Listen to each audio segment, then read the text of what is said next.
Quiero que se fije bien en esta imagen. Guárdela en la memoria porque volveremos sobre ella. Se trata, en efecto, de un carro al galope encontrado en la zona de Tamasjet, al sur de Argelia. Una pintura como otras que iremos viendo, que guarda una estrecha relación con la historia que quiero contarle. Otra historia oficialmente imposible, que no será del agrado de los arqueólogos ortodoxos. Pero la verdad, como usted sabe muy bien, no es patrimonio de nadie. Sígame y juzgue por sí mismo.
Keops, Kefren, Micerinos, el símbolo de Egipto, la última de las 7 maravillas del mundo antiguo, y sobresaliendo como una reina Keops, la gran pirámide. Una construcción incomprensible, un desafío a la razón, una obra que provoca vértigo. ¿Quién la levantó y sobre todo cómo? Keops reúne 3 millones de bloques de piedra caliza y granítica. Bloques que oscilan entre 2 y 40 toneladas de peso. Bloques tallados con tal precisión que no permiten el paso de una hoja de papel. Un monumento cuyo revestimiento original, hoy casi desaparecido, estaba formado por losas de caliza pulida de hasta 16 toneladas. Y a su lado, otro coloso, Kefren, casi 1.700.000 metros cúbicos de piedra. Bloques idénticos a los de Keops, con un revestimiento original de caliza pulida y granito rojo de Asuán. En su base cabrían 7 campos de fútbol. Por último, Micerinos, la más modesta pero igualmente soberbia y desconcertante. Su altura equivale a un edificio de 20 plantas. Hoy la tecnología tendría graves dificultades para alzar y depositar esos bloques de piedra.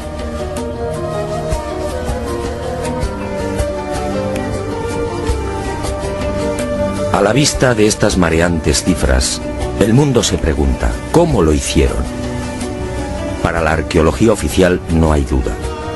Las pirámides de Giza fueron obra de los faraones y se levantaron hace 4600 años.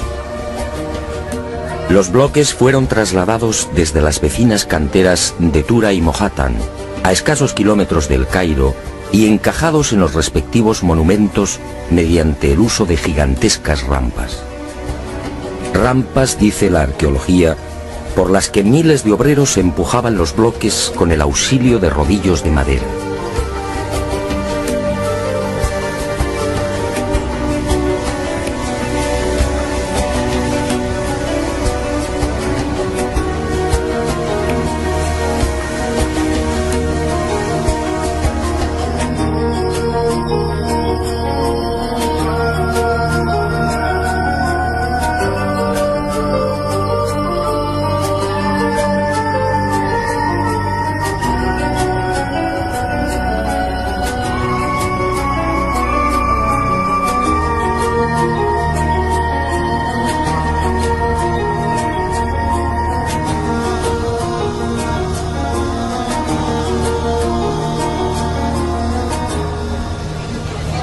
Pero la célebre teoría de las rampas, divulgada en el siglo XX por el arqueólogo alemán Ludwig Borchardt, no termina de convencer a cuantos hemos tenido el privilegio de pisar la meseta de Giza y contemplar estos 3 millones de bloques. Y son dos las razones que ponen en entredicho la versión oficial.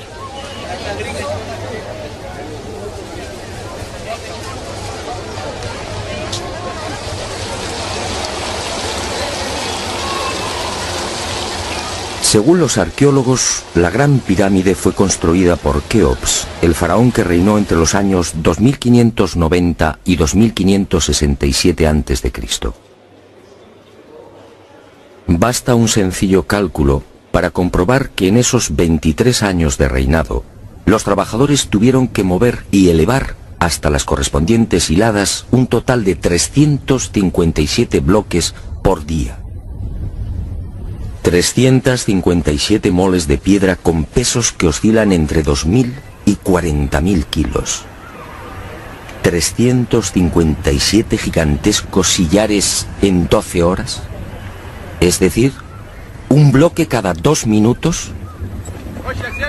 Por mucha mano de obra que pudiera reunir Keops, la empresa en cuestión resulta más que dudosa. Y no solo por el arduo problema de organización, sino sobre todo por las evidentes dificultades técnicas a la hora de izar y encajar estos monstruos de caliza, granito y mármol. Los arqueólogos más conservadores se defienden escudándose en lo escrito por Heródoto en el siglo V a.C.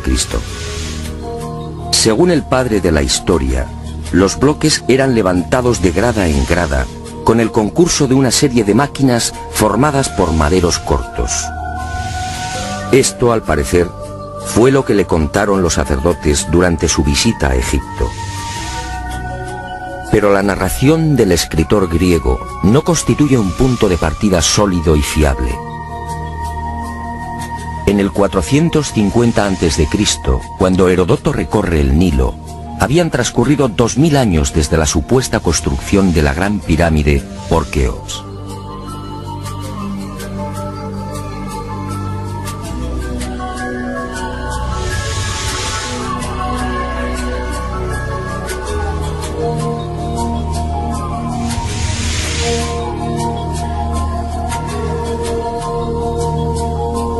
Heródoto no menciona las rampas, ni se atreve tampoco con el espinoso problema de los 357 bloques por día.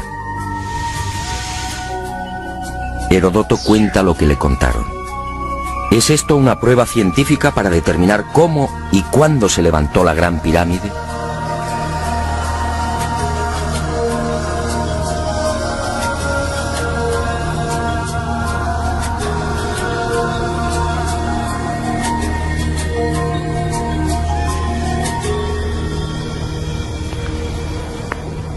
Pero existe una segunda razón de mayor calado que hace dudar de lo establecido por la arqueología. Hace 4600 años, cuando los arqueólogos fijan la construcción de la Gran Pirámide, el valle del Nilo justamente despertaba al periodo neolítico.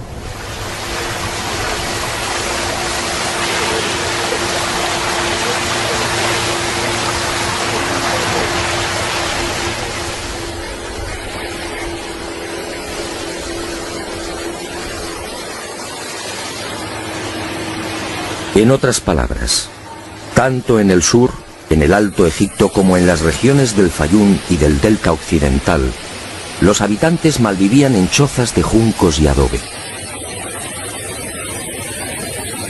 Se hallaban todavía en la Edad de Piedra, con un precario desarrollo agrícola y un incipiente pastoreo. Sus herramientas eran groseras, basadas principalmente en la industria lítica. Sería 3 siglos después, hacia el 2300 a.C., cuando estos pueblos entrarían en la Edad del Bronce. Y surge la primera gran contradicción. Si Egipto cambia la piedra por el bronce en el 2300 a.C. aproximadamente, ¿cómo pudieron levantar la Gran Pirámide 300 años antes? ¿Con qué herramientas? ¿Con qué clase de conocimientos?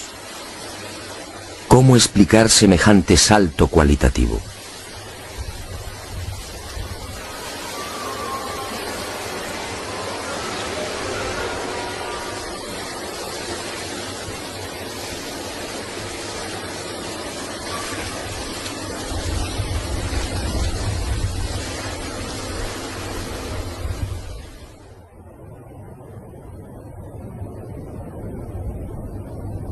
Nadie en su sano juicio y con un mínimo de información puede aceptar que esta maravilla arquitectónica fuera obra de unas gentes primitivas que ni siquiera conocían la escritura.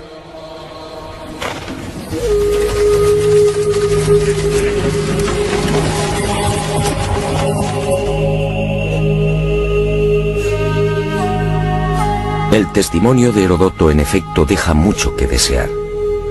Hoy cualquier arquitecto o ingeniero comprende de inmediato las graves dificultades técnicas que debieron superar los constructores de la Gran Pirámide. Las cámaras, galerías y los mal llamados conductos de ventilación exigen unos profundos conocimientos matemáticos y arquitectónicos.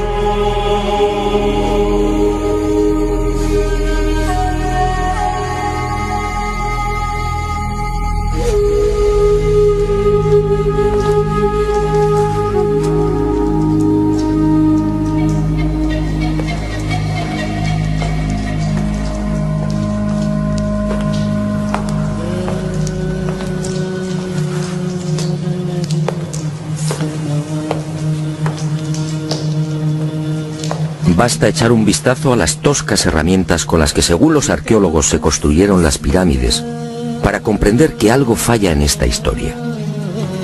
Unas herramientas, además, que no existían hace 4600 años.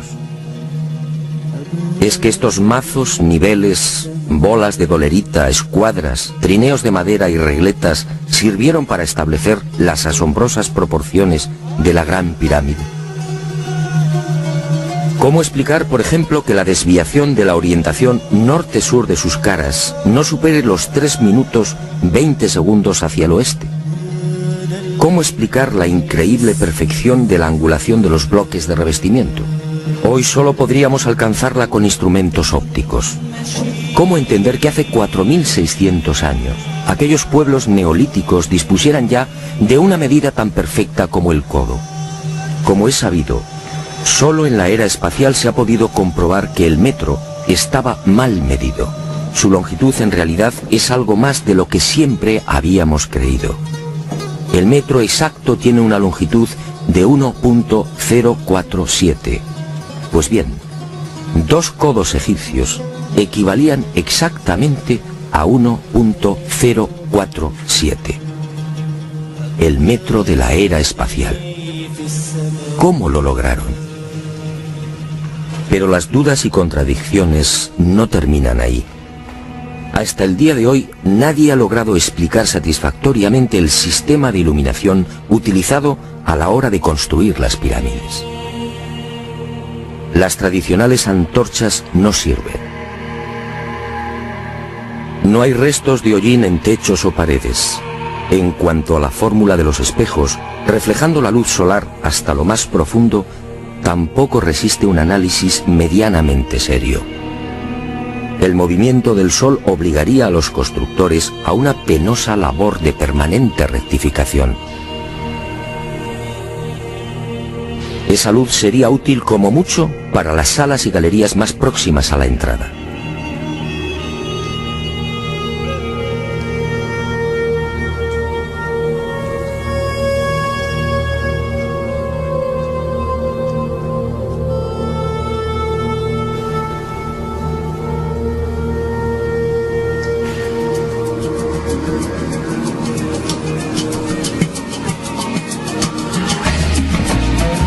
Las explicaciones de los arqueólogos tampoco convencen cuando alguien pregunta por el método utilizado para cortar los enormes bloques de granito. ¿Herramientas de cobre? Eso sería como intentar cortar una mesa de mármol con unas tijeras.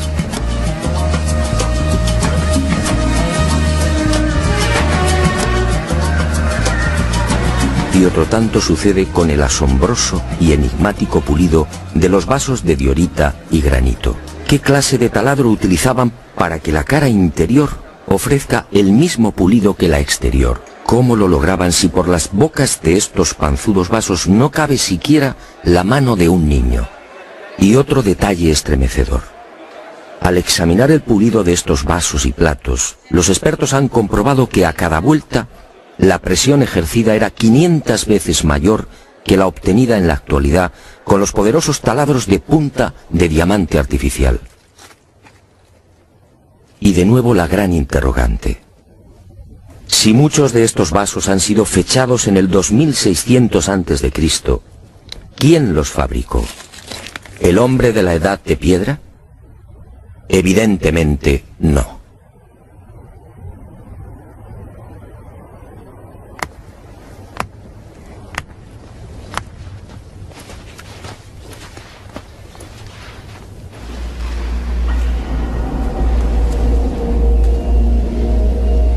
¿Y quién fue capaz de un pulido como el que presenta el supuesto sarcófago de la pirámide de Keops? El acabado en el bloque de granito resulta imposible para un hombre del Neolítico. Mientras las esquinas aparecen absolutamente cuadradas, el índice de imperfección de la superficie del sarcófago no llega a 2/10 milésimas de pulgada. Es decir, la 10ª parte del espesor de un cabello humano. Esa perfección en el trabajo sobre la negra y dura diorita alcanza su máxima expresión en la estatua del citado faraón Kefren, hallada en el Templo del Valle, junto a la pirámide que lleva su nombre. El pulido de la misma es tal que solo cabe el silencio. Nadie sabe, nadie entiende cómo se logró semejante belleza hace 4500 años. ¿Y cómo explicar la técnica empleada para la ejecución de estas perforaciones? Son perfectamente visibles en muchos lugares del Egipto faraónico. Aquí, en la entrada real de la pirámide de Keops, tenemos una muestra. Para la arqueología no hay misterio. Estos orificios, dicen, se conseguían mediante la introducción en la piedra de un cilindro hueco que al girar cortaba el granito. Pero al examinar la espiral grabada en el interior, algo no concuerda con la versión oficial. La distancia entre línea y línea es de 2.5 milímetros. Nosotros en la actualidad, utilizando taladros con punta de diamante artificial, solo podemos alcanzar 0.05 milímetros por vuelta.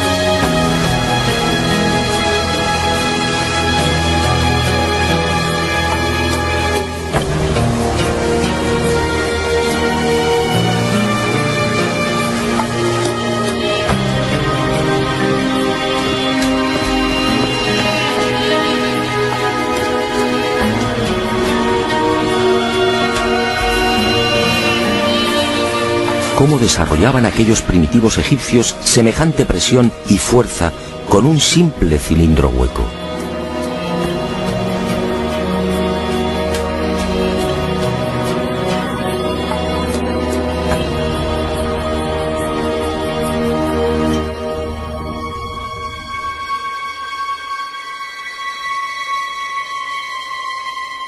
Y aunque algo posterior en el tiempo, también lo descubierto en la tumba de Tutankamón nos deja con la boca abierta.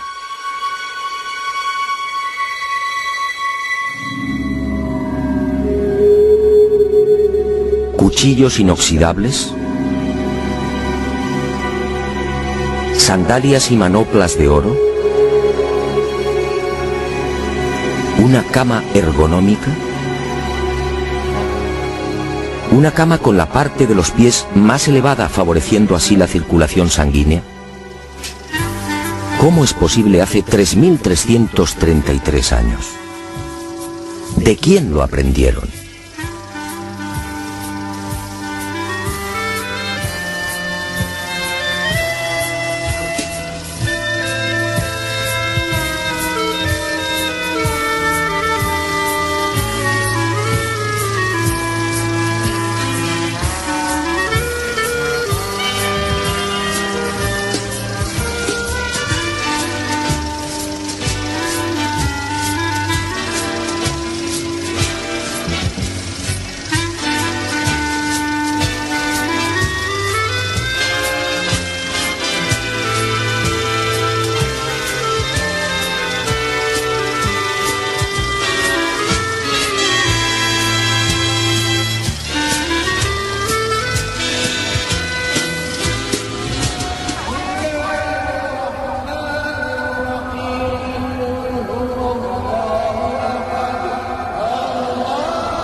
Hoy, francamente, son muy pocos los que creen en la versión oficial. Hace 4.600 años, los pueblos que habitaban esta región no estaban en condiciones de imaginar siquiera este portento arquitectónico. Pero entonces, ¿quién levantó las pirámides?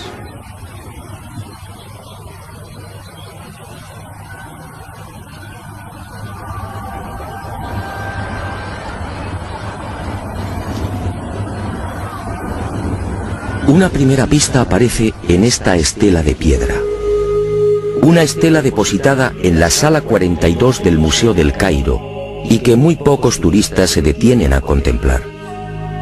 La arqueología la denomina la estela del inventario. Se trata casi con seguridad de una copia de otro texto mucho más antiguo. En ella se lee un párrafo demoledor que deja sin argumentos a los arqueólogos. Dice así: el faraón Keops fundó la casa de Isis, señora de la pirámide, detrás de la casa de la Esfinge. ¿Señora de la pirámide? ¿Quiere esto decir que la gran pirámide ya existía cuando Keops llegó al poder?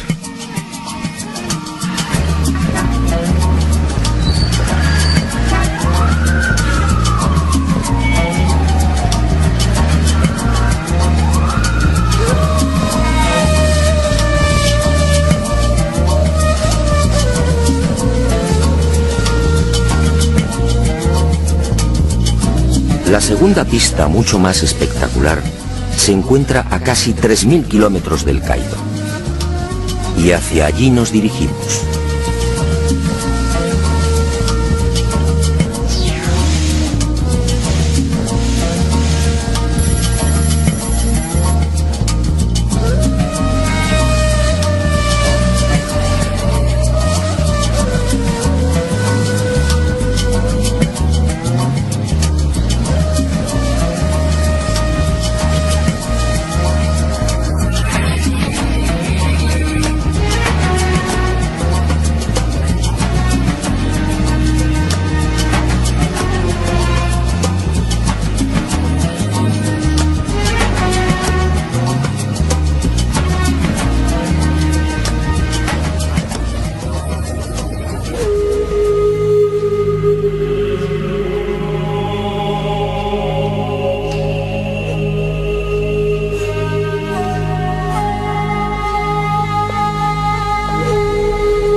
Este papiro, o lo que queda de él, recibe el nombre de Canon de Turín.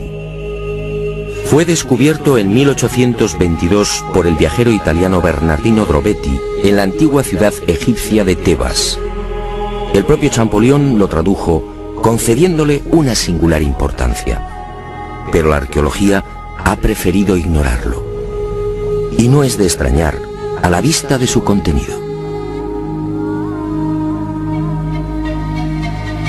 Esta escritura hierática procede de la época del no menos célebre Ramsés II, entre los años 1290 y 1224 a.C.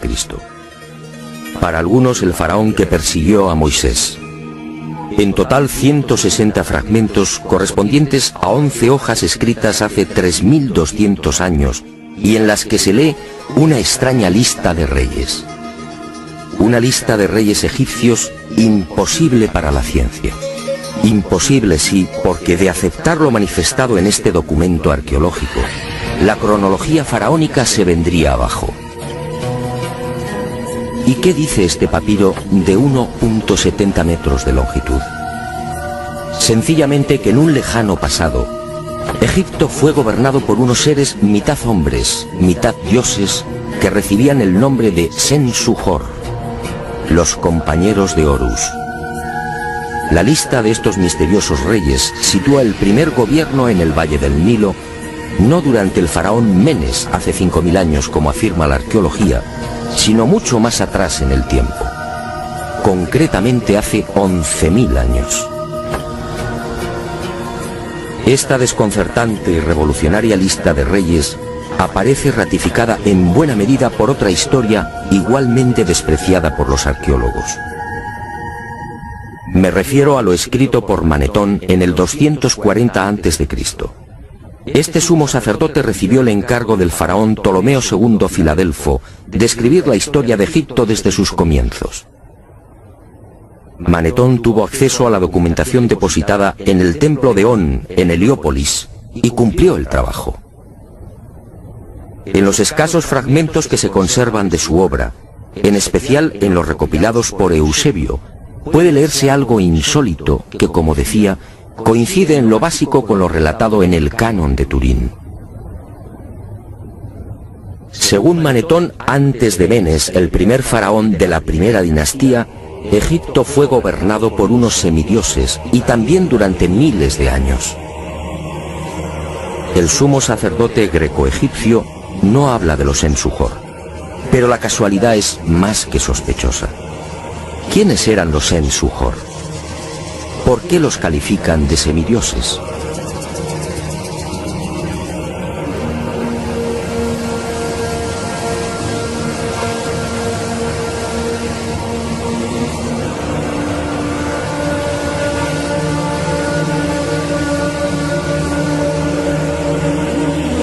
Para los arqueólogos más conservadores, los Sensuhor y la información suministrada por Manetón son pura fantasía.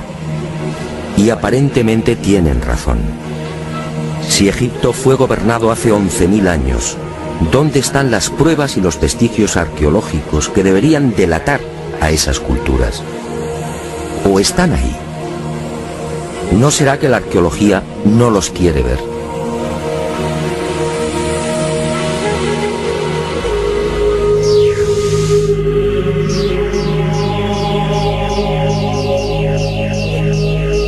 El presente descubrimiento se debe al investigador español Manuel Delgado. Él fue el primero en percatarse de lo que guarda el nuevo Museo Nubio. Todo un hallazgo que ofrecemos en primicia y que una vez más nos hace dudar de la cronología oficial. Este huevo de avestruz fue descubierto en la tumba 96 del cementerio 102 en Nubia por el arqueólogo inglés Cecil Malaby Firth. El hallazgo tuvo lugar en 1907, pero dada su naturaleza, fue silenciado. Alguien dibujó sobre él y lo depositó junto al cadáver. Evidentemente se trataba de un objeto muy querido por el difunto. En una de las superficies pueden apreciarse los dibujos de un avestruz y algunas plantas. En la opuesta, oh sorpresa, otra escena imposible. El curso del río Nilo y las siluetas de unas construcciones muy familiares. Las 3 pirámides de la meseta de Giza. El hallazgo de este huevo de avestruz no tendría mayor importancia, de no ser por un pequeño gran detalle. Según los investigadores, los restos humanos de la citada tumba 96 se remontan a la cultura Nagada I, es decir, alrededor de 7000 años. 7000 años. Algo en efecto no cuadra. Si la arqueología afirma que las pirámides de Giza fueron levantadas hace 4600 años, ¿cómo es que aparecen dibujadas en una sepultura de hace 7000? Pero las pruebas que apuntan a un pasado mucho más remoto de lo que pretende la egiptología no terminan ahí. En 1991 volvió a encenderse la polémica. Esta vez el protagonista fue Abu el-Hol, el padre del terror, nombre dado por los naturales de la región a la mítica esfinge.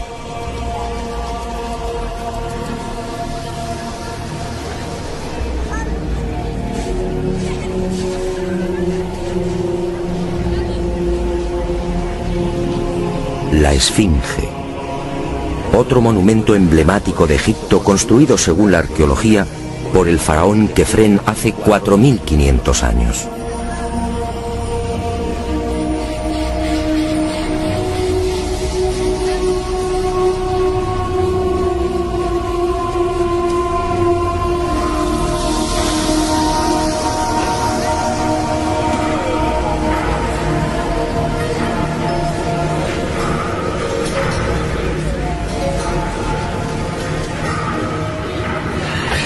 Lo que hoy podemos contemplar tiene escasa relación con la estampa original. En el pasado se hallaba totalmente pintada. El cuerpo de león en rojo y el tocado de la cabeza en azul, con rayas horizontales en amarillo. Portaba una barba postiza y por delante de esa barba aparecía una estatua a tamaño natural. Durante la invasión de los mamelucos, la esfinge fue cañoneada y la nariz destrozada. 4500 años. ¿Por qué la arqueología sitúa la construcción de la esfinge en esa época?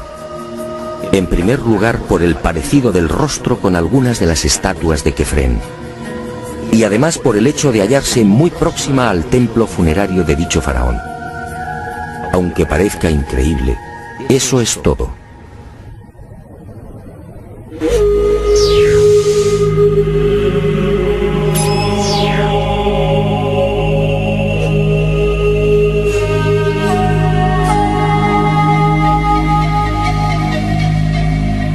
Y en 1991, como decía, los arqueólogos fueron arrinconados de nuevo contra las cuerdas.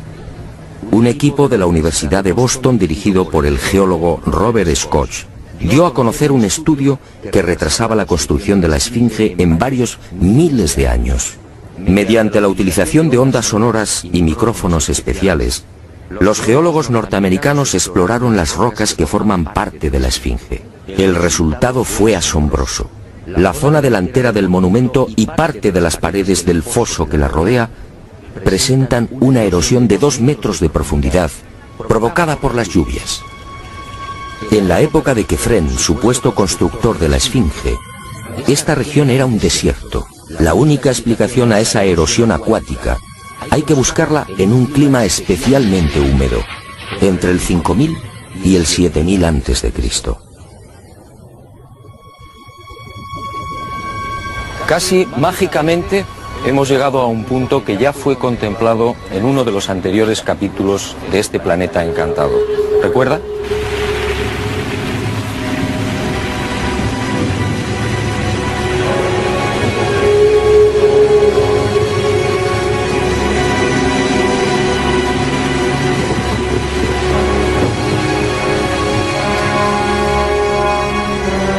Al hablar del Gran Jardín, pudimos comprobar cómo todo el norte de África hace unos 12.000 años aproximadamente se vio sometido a un dramático cambio climático. En otras palabras, la Universidad de Boston acertó.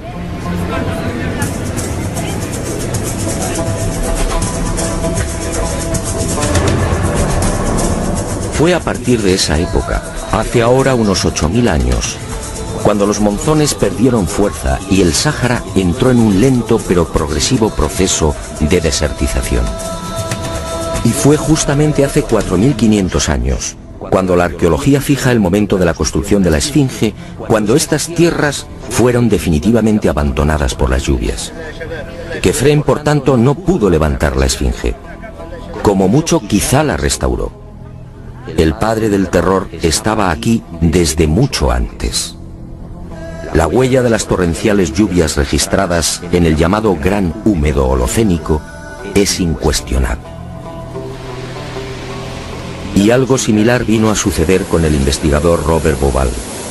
20 años antes, este ingeniero egipcio se atrevió a difundir una hipótesis que conmocionó a los seguidores y amantes del Egipto faraónico. Para Bauval, las pirámides de Giza no son construcciones aisladas. Las tres forman parte de un plan unificado minuciosamente diseñado. Y para irritación de los arqueólogos más conservadores, formuló una teoría que volvía a poner en tela de juicio la ya desacreditada cronología oficial. La tesis de Bauval es conocida como la correlación de Orión, es decir, el asombroso parecido en la disposición de Keos, Kefren y Micerinos respecto a las tres estrellas que forman el cinturón de Orión. Basta trazar una línea entre las tres pirámides y otra entre las estrellas del cinturón para observar que sendas ubicaciones son casi idénticas. Casi idénticas, sí, pero no iguales. El ángulo de las pirámides es de 172 grados y el de las estrellas de Orión en la actualidad de 181. Bauval se percató de esta pequeña diferencia y tuvo una genial intuición. Con la ayuda de las computadoras retrocedió en la historia y descubrió que la alineación de las estrellas del cinturón de Orión coincidía con la de las pirámides hace 12.500 años. ¿No son demasiadas coincidencias? Por un lado, la geología demuestra que la Esfinge tuvo que ser construida en pleno Gran Húmedo, es decir, hace más de 9.000 años.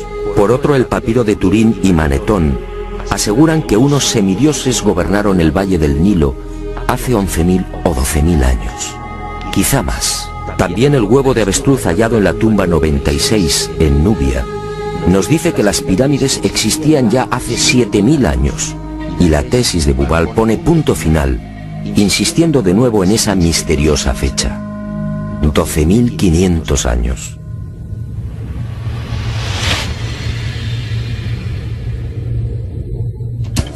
Si tres indicios constituyen una prueba, ¿qué podemos pensar cuando al menos se contabilizan 5? 5 indicios, sí, de momento.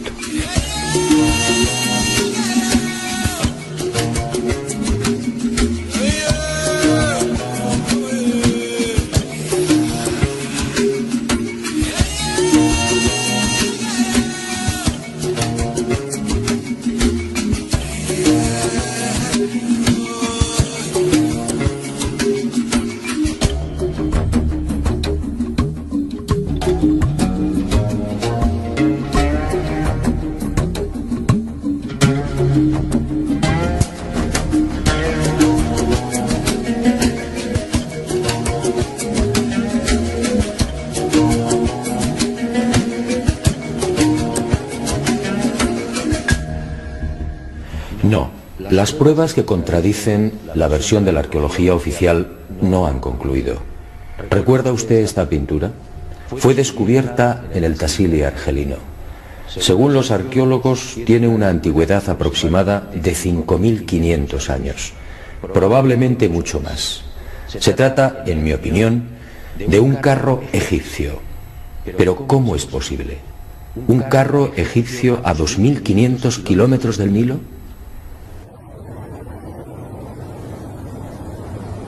¿Un carro egipcio antes de que existiera Egipto?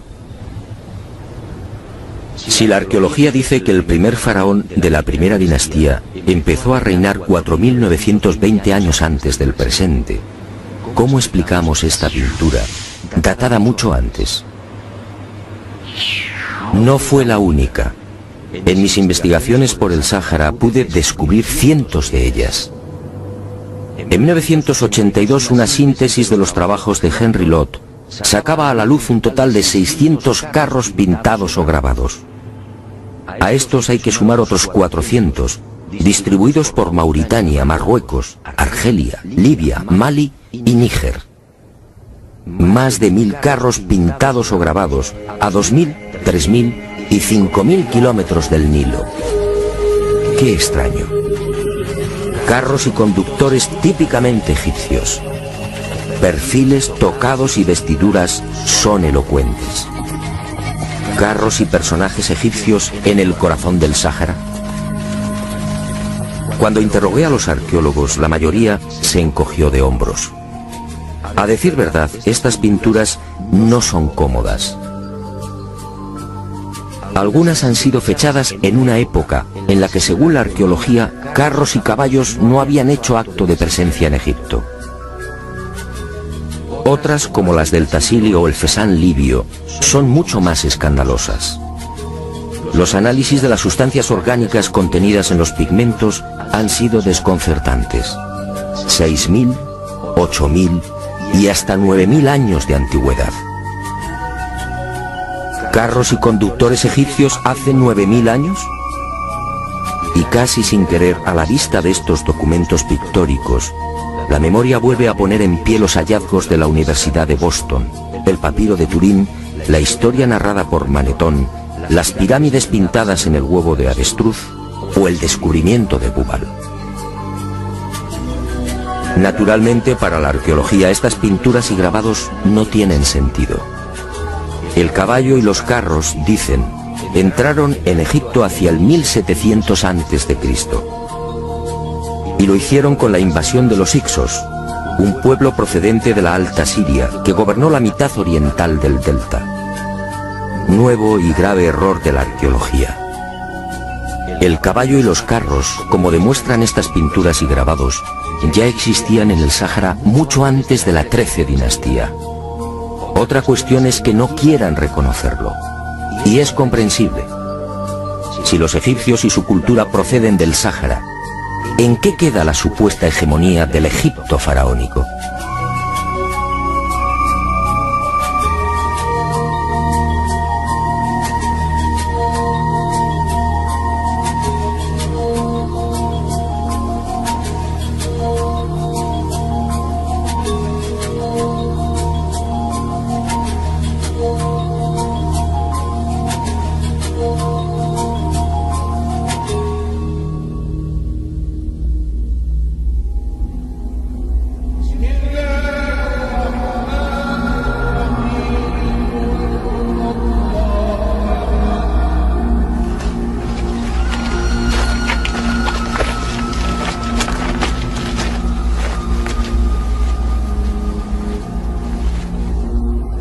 Pero las imposibles pinturas egipcias en el Sáhara, a 2500 kilómetros del Nilo, no se limitan a carros al galope.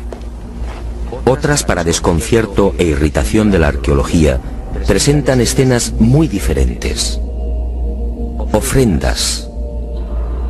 Personajes adornados con el ureus, la serpiente sagrada sobre las cabezas.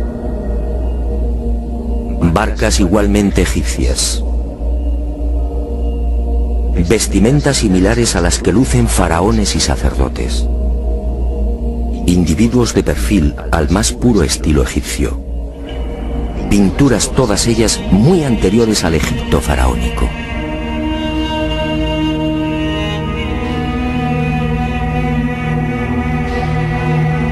¿Barcas egipcias en pleno desierto? Si estas pinturas, como aseguran los confusos y confundidos arqueólogos, fueran tan solo el testimonio de la influencia de la 18 dinastía en esta remota parte del Sáhara, ¿cuál sería el sentido de las mismas? En esa época, durante la 18 dinastía, hace 3500 años, esta zona era un desierto idéntico al que ahora vemos. ¿Barcas en un infierno de piedra y arena? ¿Y por qué ignoran la datación? Si estas pinturas se remontan a 9000 años, entonces las barcas sí están justificadas. En esa época, como se recordará, el Sáhara era un jardín, con ríos tan anchos y caudalosos como el actual Amazonas. Pero las extrañas coincidencias van más allá.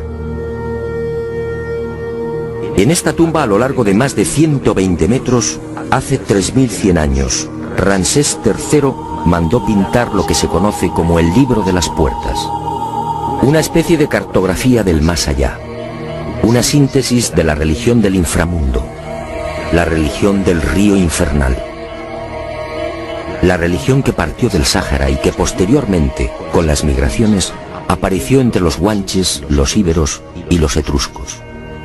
¿Casualidad? ¿Y qué decir de los cientos de representaciones de la vaca sagrada Hathor, del buey Apis o del carnero Amón, todos egipcios con el disco solar entre los cuernos? ¿Cómo explicar que estas mismas imágenes podamos encontrarlas en las pinturas y grabados rupestres de Marruecos, Libia o Argelia? Grabados y pinturas, no lo olvidemos, de 9000, 10.000 y 12.000 años de antigüedad, es decir, muy anteriores a los bóvidos egipcios. Para el que lo quiera ver, está muy claro. El dios Sol o Amón-Ra de los egipcios, el Achamón de los guanches o el Baal-Jamón de los fenicios tienen un origen común: el profundo y olvidado Sáhara.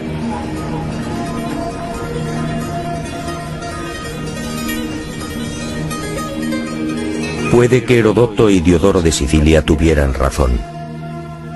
Egipto, el Egipto faraónico, fue obra de los dioses.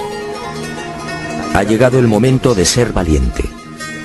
Para mí, hace 9000 o 10.000 años, quizá más, alguien no humano descendió en el gran jardín, en el Sáhara Azul, y puso en marcha una gran cultura. Una civilización intuida en una lengua, una religión y unas costumbres comunes.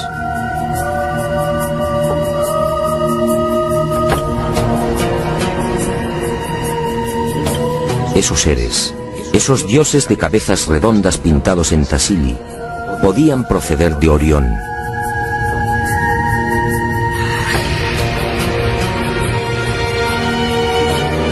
Y ellos, o sus descendientes, levantaron estas magníficas e imposibles construcciones.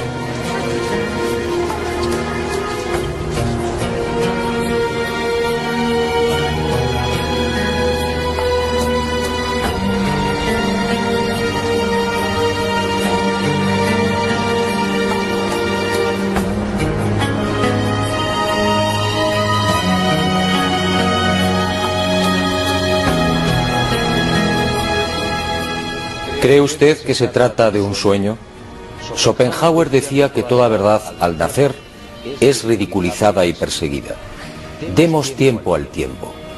Algún día el hombre se verá obligado a escribir de nuevo la historia.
Egipto fue gobernado por unos seres mitad hombres, mitad dioses, que recibían el nombre de Sen-Su-Hor, los compañeros de Horus.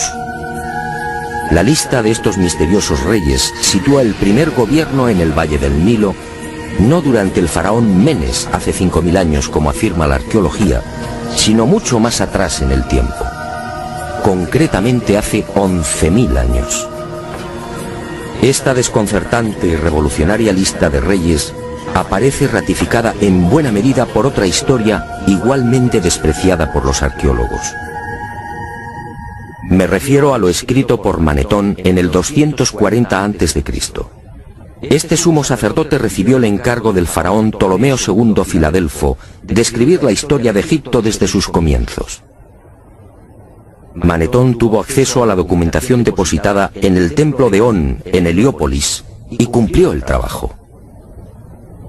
En los escasos fragmentos que se conservan de su obra, en especial en los recopilados por Eusebio, puede leerse algo insólito que, como decía, coincide en lo básico con lo relatado en el Canon de Turín. Según Manetón, antes de Menes, el primer faraón de la primera dinastía, Egipto fue gobernado por unos semidioses y también durante miles de años. El sumo sacerdote greco-egipcio no habla de los Sen-Su-Hor, pero la casualidad es más que sospechosa. ¿Quiénes eran los Sen-Su-Hor? ¿Por qué los califican de semidioses?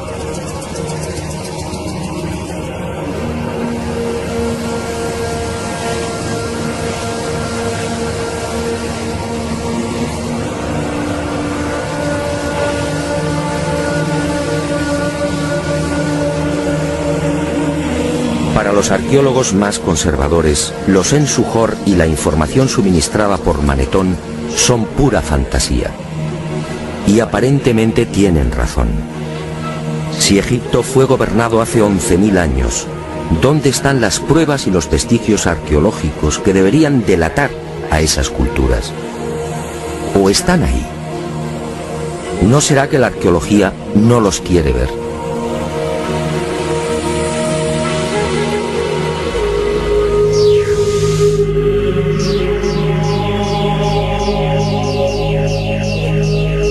El presente descubrimiento se debe al investigador español Manuel Delgado. Él fue el primero en percatarse de lo que guarda el nuevo Museo Nubio. Todo un hallazgo que ofrecemos en primicia y que una vez más nos hace dudar de la cronología oficial.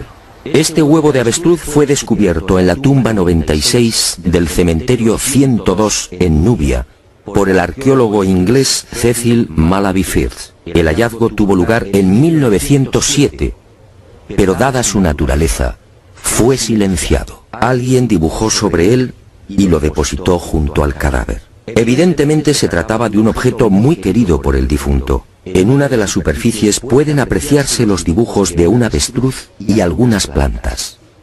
En la opuesta, oh sorpresa, otra escena imposible: el curso del río Nilo y las siluetas de unas construcciones muy familiares: las 3 pirámides de la meseta de Giza. El hallazgo de este huevo de avestruz no tendría mayor importancia, de no ser por un pequeño gran detalle. Según los investigadores, los restos humanos de la citada tumba 96 se remontan a la cultura Nagada I, es decir, alrededor de 7.000 años. 7.000 años. Algo en efecto no cuadra. Si la arqueología afirma que las pirámides de Giza fueron levantadas hace 4.600 años, ¿cómo es que aparecen dibujadas en una sepultura de hace 7.000? Pero las pruebas que apuntan a un pasado mucho más remoto de lo que pretende la egiptología no terminan ahí. En 1991 volvió a encenderse la polémica. Esta vez el protagonista fue Abu el-Hol, el padre del terror, nombre dado por los naturales de la región a la mítica esfinge.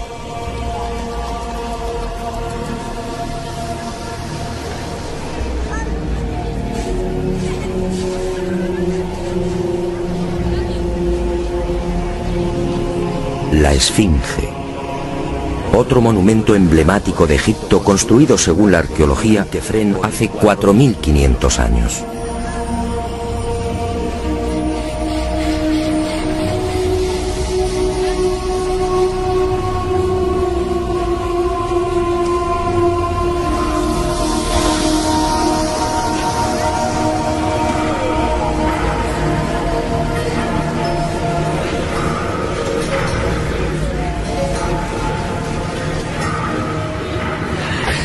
Lo que hoy podemos contemplar tiene escasa relación con la estampa original.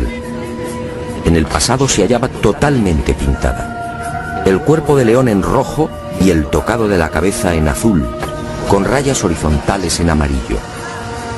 Portaba una barba postiza y por delante de esa barba aparecía una estatua a tamaño natural. Durante la invasión de los mamelucos, la Esfinge fue cañoneada y la nariz destrozada. 4.500 años. ¿Por qué la arqueología sitúa la construcción de la Esfinge en esa época? En primer lugar, por el parecido del rostro con algunas de las estatuas de Kefren. Y además por el hecho de hallarse muy próxima al templo funerario de dicho faraón. Aunque parezca increíble, eso es todo.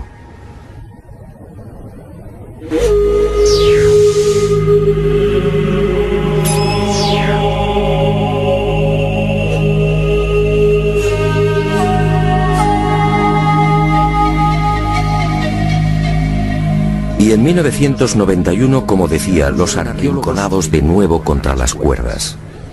Un equipo de la Universidad de Boston, dirigido por el geólogo Robert Scott, dio a conocer un estudio que retrasaba la construcción de la Esfinge en varios miles de años.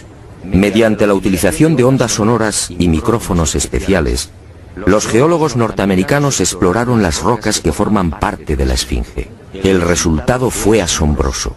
La zona delantera del monumento y parte de las paredes del foso que la rodea presentan una erosión de 2 metros de profundidad provocada por las lluvias. En la época de Kefren, supuesto constructor de la Esfinge, esta región era un desierto. La única explicación a esa erosión acuática hay que buscarla en un clima especialmente húmedo, entre el 5000 y el 7000 a.C. Casi mágicamente hemos llegado a un punto que ya fue contemplado en uno de los anteriores capítulos de este planeta encantado. ¿Recuerda?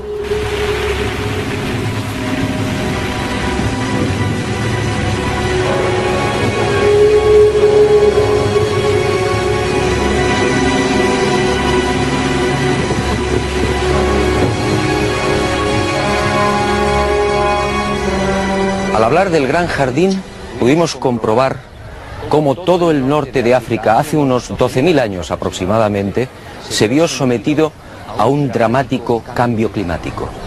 En otras palabras, la Universidad de Boston acertó.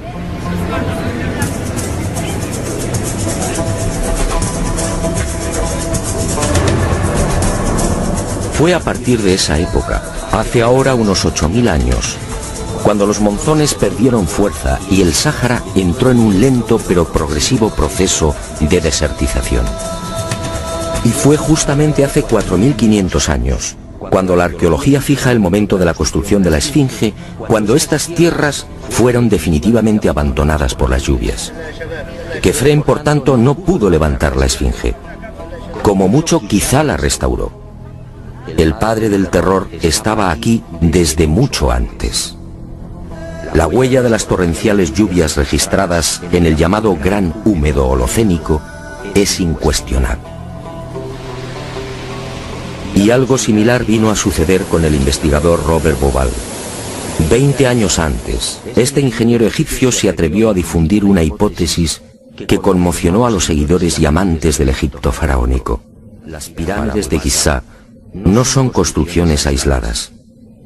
Las tres forman parte de un plan unificado minuciosamente diseñado. Y para irritación de los arqueólogos más conservadores, formuló una teoría que volvía a poner en tela de juicio la ya desacreditada cronología oficial. La tesis de Bubal es conocida como la correlación de Orión, es decir, el asombroso parecido en la disposición de Keos, Kefren y Micerinos respecto a las tres estrellas que forman el cinturón de Orión. Basta trazar una línea entre las tres pirámides y otra entre las estrellas del cinturón para observar que sendas ubicaciones son casi idénticas. Casi idénticas, sí, pero no iguales. El ángulo de las pirámides es de 172 grados y el de las estrellas de Orión en la actualidad de 181. Bubal se percató de esta pequeña diferencia y tuvo una genial intuición. Con la ayuda de las computadoras retrocedió en la historia y descubrió que la alineación de las estrellas del cinturón de Orión coincidía con la de las pirámides hace 12.500 años. No son demasiadas coincidencias. Por un lado, la geología demuestra que la Esfinge tuvo que ser construida en pleno gran húmedo, es decir, hace más de 9.000 años.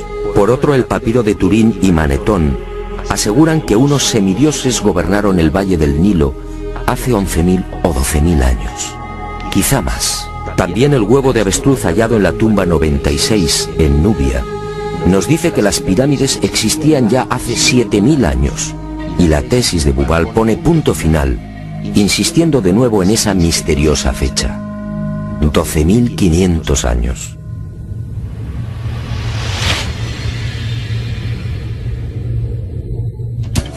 Si tres indicios constituyen una prueba, ¿qué podemos pensar cuando al menos se contabilizan 5?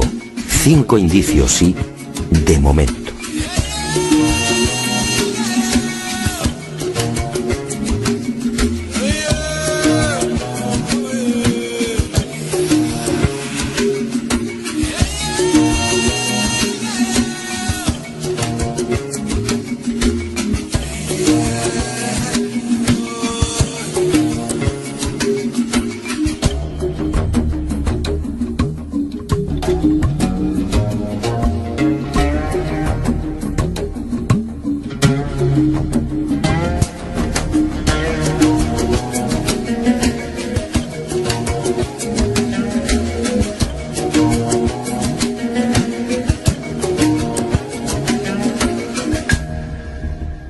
No, las pruebas que contradicen la versión de la arqueología oficial no han concluido.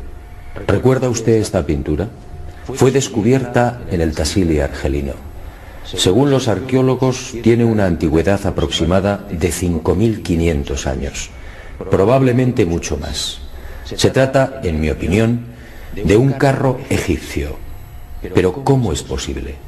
¿Un carro egipcio a 2.500 kilómetros del Nilo?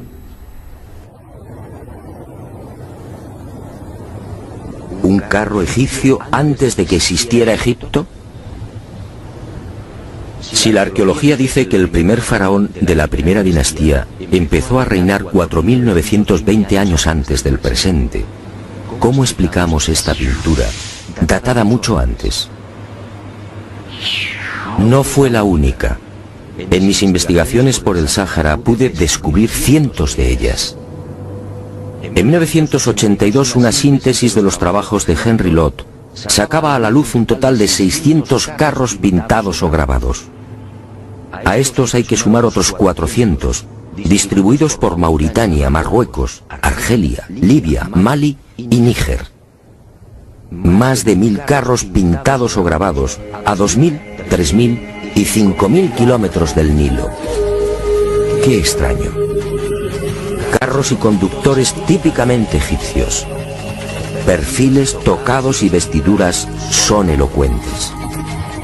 Carros y personajes egipcios en el corazón del Sáhara. Cuando interrogué a los arqueólogos, la mayoría se encogió de hombros. A decir verdad, estas pinturas no son cómodas. Algunas han sido fechadas en una época en la que, según la arqueología, carros y caballos no habían hecho acto de presencia en Egipto. Otras, como las del Tassili o el Fesán libio, son mucho más escandalosas. Los análisis de las sustancias orgánicas contenidas en los pigmentos han sido desconcertantes. 6.000 8.000 y hasta 9.000 años de antigüedad. ¿Carros y conductores egipcios hace 9.000 años? Y casi sin querer, a la vista de estos documentos pictóricos, la memoria vuelve a poner en pie los hallazgos de la Universidad de Boston, el papiro de Turín, la historia narrada por Manetón, las pirámides pintadas en el huevo de avestruz o el descubrimiento de Bubal. Naturalmente, para la arqueología, estas pinturas y grabados no tienen sentido. El caballo y los carros, dicen, entraron en Egipto hacia el 1700 a.C. y lo hicieron con la invasión de los Hicsos, un pueblo procedente de la Alta Siria que gobernó la mitad oriental del delta. Nuevo y grave error de la arqueología. El caballo y los carros, como demuestran estas pinturas y grabados, ya existían en el Sáhara mucho antes de la 13 dinastía. Otra cuestión es que no quieran reconocerlo, y es comprensible. Si los egipcios y su cultura proceden del Sáhara, ¿en qué queda la supuesta hegemonía del Egipto faraónico?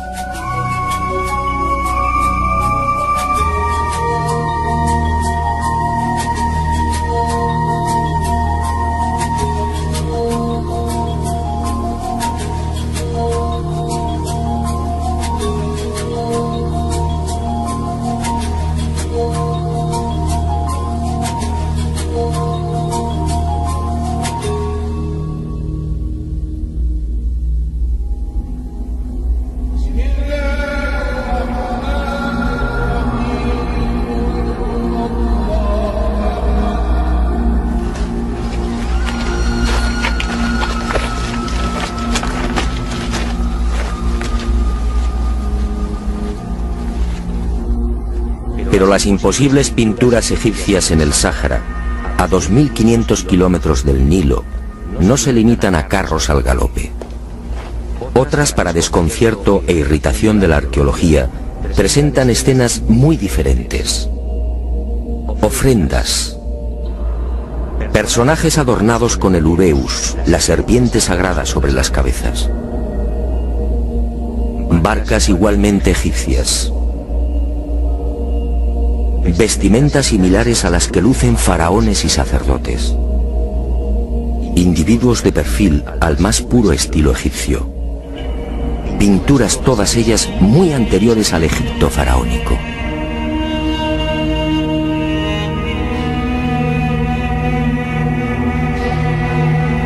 ¿Barcas egipcias en pleno desierto? Si estas pinturas, como aseguran los confusos y confundidos arqueólogos, fueran tan solo el testimonio de la influencia de la 18 dinastía en esta remota parte del Sáhara, ¿cuál sería el sentido de las mismas? En esa época, durante la 18 dinastía, hace 3.500 años, esta zona era un desierto idéntico al que ahora vemos. ¿Barcas en un infierno de piedra y arena? ¿Y por qué ignoran la datación? Si estas pinturas se remontan a 9.000 años, entonces las barcas sí están justificadas. En esa época, como se recordará, el Sáhara era un jardín, con ríos tan anchos y caudalosos como el actual Amazonas. Pero las extrañas coincidencias van más allá. En esta tumba, a lo largo de más de 120 metros, hace 3.100 años, Ramsés III mandó pintar lo que se conoce como el Libro de las Puertas. Una especie de cartografía del más allá, una síntesis de la religión del inframundo, la religión del río infernal, la religión que partió del Sáhara y que posteriormente, con las migraciones, apareció entre los guanches, los íberos y los etruscos. ¿Casualidad? ¿Y qué decir de los cientos de representaciones de la vaca sagrada Hathor, del buey Apis o del carnero Amón, todos egipcios, con el disco solar entre los cuernos? ¿Cómo explicar que estas mismas imágenes podamos encontrarlas en las pinturas y grabados rupestres de Marruecos, Libia o Argelia? Grabados y pinturas, no lo olvidemos, de 9.000, 10.000 y 12.000 años de antigüedad. Es decir, muy anteriores a los bóvidos egipcios. Para el que lo quiera ver, está muy claro. El dios Sol o Amón-Ra de los egipcios, el Achamón de los guanches o el Baal-Jamón de los fenicios tienen un origen común: el profundo y olvidado Sáhara.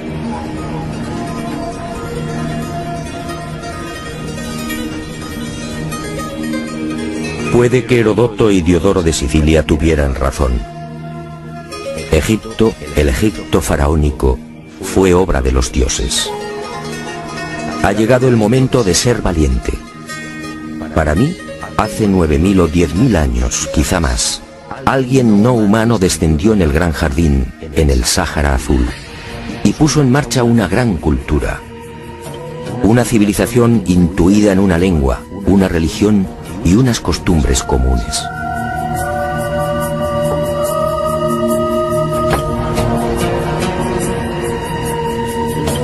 Esos seres, esos dioses de cabezas redondas pintados en Tassili, podían proceder de Orión.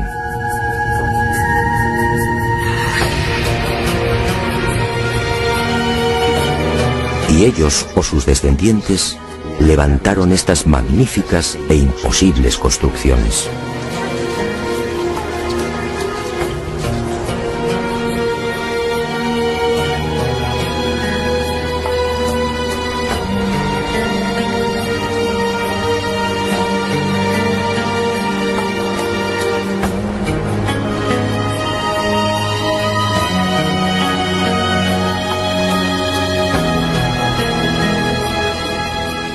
¿Cree usted que se trata de un sueño? Schopenhauer decía que toda verdad, al nacer, es ridiculizada y perseguida. Demos tiempo al tiempo. Algún día el hombre se verá obligado a escribir de nuevo la historia.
Y a su lado otro coloso, Kefren, casi 1.700.000 metros cúbicos de piedra, bloques idénticos a los de Keops, con un revestimiento original de caliza pulida y granito rojo de Asuán.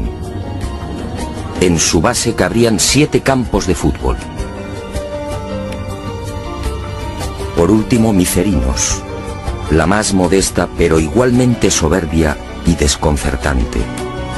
Su altura equivale a un edificio de 20 plantas. Hoy la tecnología tendría graves dificultades para alzar y depositar esos bloques de piedra.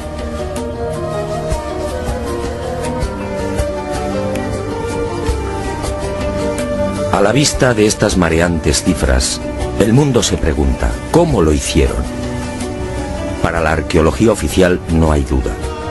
Las pirámides de Giza fueron obra de los faraones.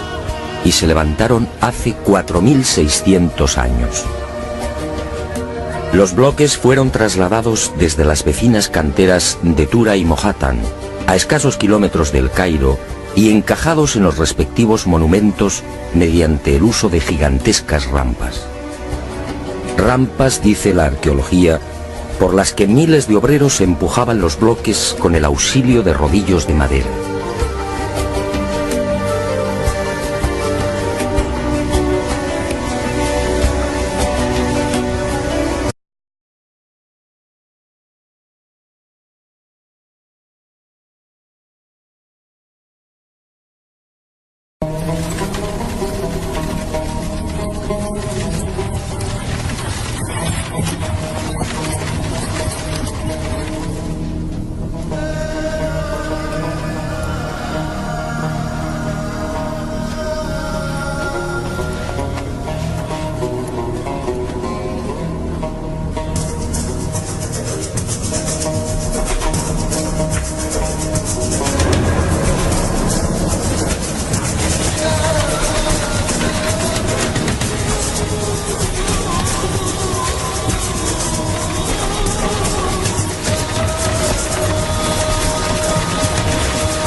Quiero que se fije bien en esta imagen.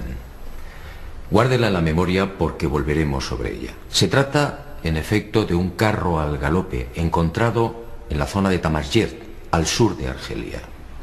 Una pintura como otras que iremos viendo, que guarda una estrecha relación con la historia que quiero contarle. Otra historia oficialmente imposible, que no será del agrado de los arqueólogos ortodoxos. Pero la verdad, como usted sabe muy bien, no es patrimonio de nadie. Sígame y juzgue por sí mismo.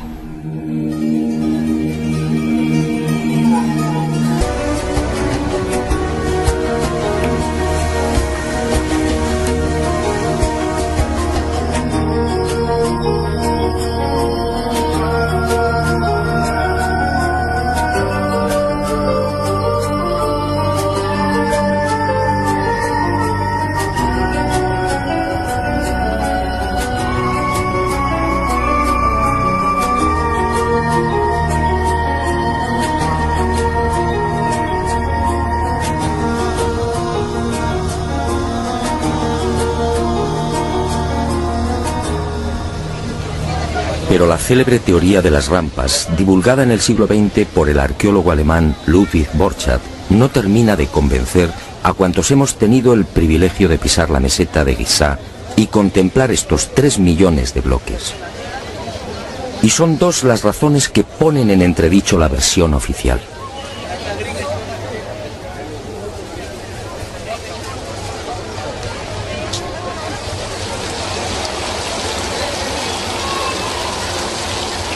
Según los arqueólogos, la Gran Pirámide fue construida por Keops, el faraón que reinó entre los años 2590 y 2567 a.C.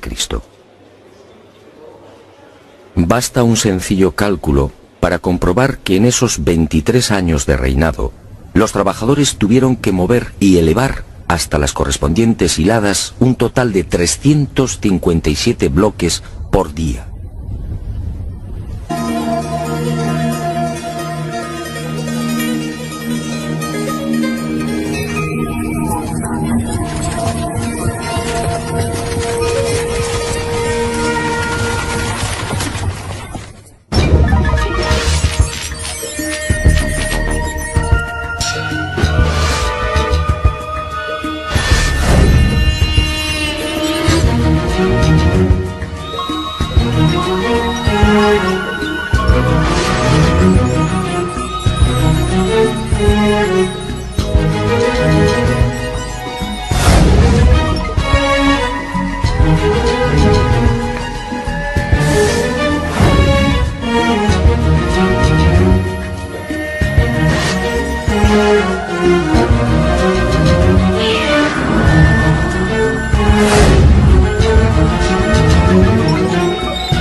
Quefren, Micerinos, el símbolo de Egipto, la última de las 7 maravillas del mundo antiguo, y sobresaliendo como una reina Keops, la Gran Pirámide.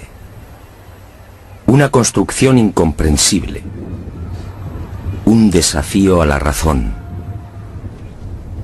una obra que provoca vértigo. ¿Quién la levantó y sobre todo cómo? Keops reúne 3 millones de bloques de piedra caliza y granítica, bloques que oscilan entre 2 y 40 toneladas de peso, bloques tallados con tal precisión que no permiten el paso de una hoja de papel. Un monumento cuyo revestimiento original, hoy casi desaparecido, estaba formado por losas de caliza pulida de hasta 16 toneladas.